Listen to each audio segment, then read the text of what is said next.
Boys के लिए बात कर रहा हूं, गर्ल्स के लिए बात नहीं कर रहा अभी। लगता है कि इजैक्यूलेशन में कोई लॉस नहीं है, इसीलिए हम बोलते हैं कि स्पर्म का लॉस कम से कम करना चाहिए, जिसकी वजह से आफ्टर मैरिटल लाइफ बहुत सारी प्रॉब्लम्स आते हैं लोगों को। ठीक है, इसलिए मैं कहता हूं थोड़ा सा कंसेप्ट समझो। एक स्पर्म को मैच्योर होने में बहुत टाइम लगता है। एक आपको उस एनर्जी को यूटिलाइज करना सिखाते हैं कि इस एनर्जी को यहां से बचा करके दूसरे डायरेक्शन में कैसे यूटिलाइज करना है। आपको सुन के ताज्जुब होगा, समझ रहे हो, मतलब थोड़ा सा मैं टॉपिक से हट रहा हूं।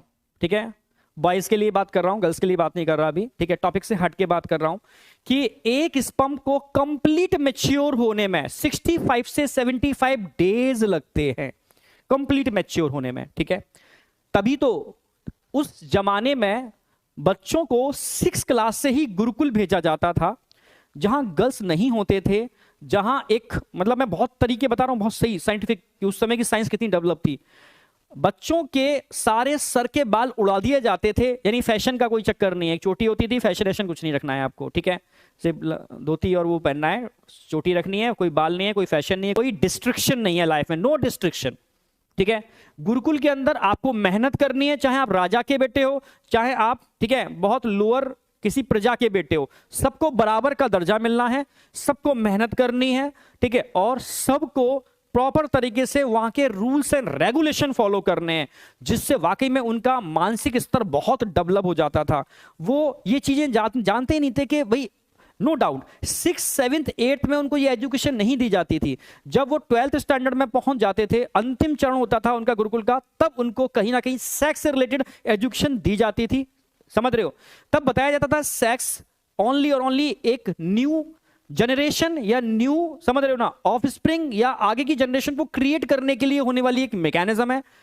ठीक है, जो इसमें पड़ गया वो गया। ठीक है, यानी तब तक जब तक वो एज आती थी, यानी 21 वाली एज मान के चलो, तब तक उन बच्चों का टेस्टिस का एपिथेलियम बड़ा स्ट्रांग हो जाता था। ठीक है, इसलिए वो बहुत बलशाली हुआ करते थे। ठीक है, और वो समझते थे किस चीज को कहां यूटिलाइज करना है। पहले ही बोल रहा हूं, मैं टॉपिक से भी हट गया हूं। ठीक है, पर एज अ टीचर मुझे थोड़ा सा बताना पड़ेगा, क्योंकि टॉपिक ये वाला आ गया है इसलिए। ठीक है, इसीलिए हम बोलते हैं कि स्पर्म का लॉस कम से कम करना चाहिए। ठीक है, कम से कम, मैं ये नहीं कहा कि, क्योंकि ये मैकेनिज्म है, स्पर्म रिलीज होगा, ठीक है, फिर मैच्योर होगा। मैच्योर होने का प्रॉपर टाइम देना पड़ेगा, क्योंकि स्पर्म के मैच्योरेशन, स्पर्म का फॉर्मेशन जर्मिनल एपिथेलियम से बन रहा है, जो पूरा मैकेनिज्म बताने वाला हूं मैं। ठीक है, तो उस जर्मिनल एपिथेलियम को मैच्योर होने के लिए आपको पर्टिकुलर एक एज तक का टाइम देना पड़ता है। उस एज के बाद जब वो इतनी मैच्योर हो जाती है, फिर उस पर कोई फर्क नहीं पड़ता। पर आज की डेट में जो डिस्ट्रिक्शन इन डिवाइस की वजह से हो रहा है, तो समझ ही रहे हो कि दिक्कत क्या आ रही है। उसकी वजह से जर्मिनल एपिथेलियम मैच्योर नहीं हो पाती, अर्ली स्टेज में ही वो इमैच्योर रह जाती है,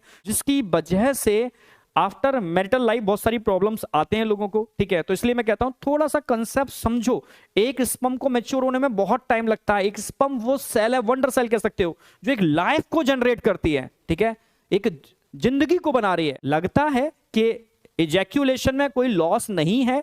ठीक है, मैं ये नहीं कह रहा इजैक्यूलेशन की मैकेनिज्म नहीं होनी चाहिए। ठीक है, इजैक्यूलेशन ठीक है, क्योंकि वो एक नेचुरल मैकेनिज्म, नहीं करेंगे नहीं इजैक्यूलेशन होगा तो कहीं ना कहीं उसका फॉर्मेशन स्टॉप होगा, जो मैं आज नेगेटिव फीडबैक बताने वाला हूं। पर ठीक है, आप समझ रहे हो ना, उसका ड्यूरेशन कम से कम 1 मंथ या 2 मंथ, तो मैच्योरेशन के अंदर टाइम काफी लगता है। Per day millions gamete mature होते हैं, पर डे सीक्वेंस अगर देखोगे, पर डे मिलियंस मैच्योर हो रहे हैं, तो ऐसी कोई दिक्कत नहीं है। बट फिर भी मैंने समझा दिया कि उस स्पर्म को बनाने में लॉट ऑफ एनर्जी, मैच्योरेशन में लॉट ऑफ एनर्जी और बॉडी का बेस्ट प्रोटीन लगता है, जो एक लाइफ को जनरेट करने के लिए रिस्पॉन्सिबल सेल है।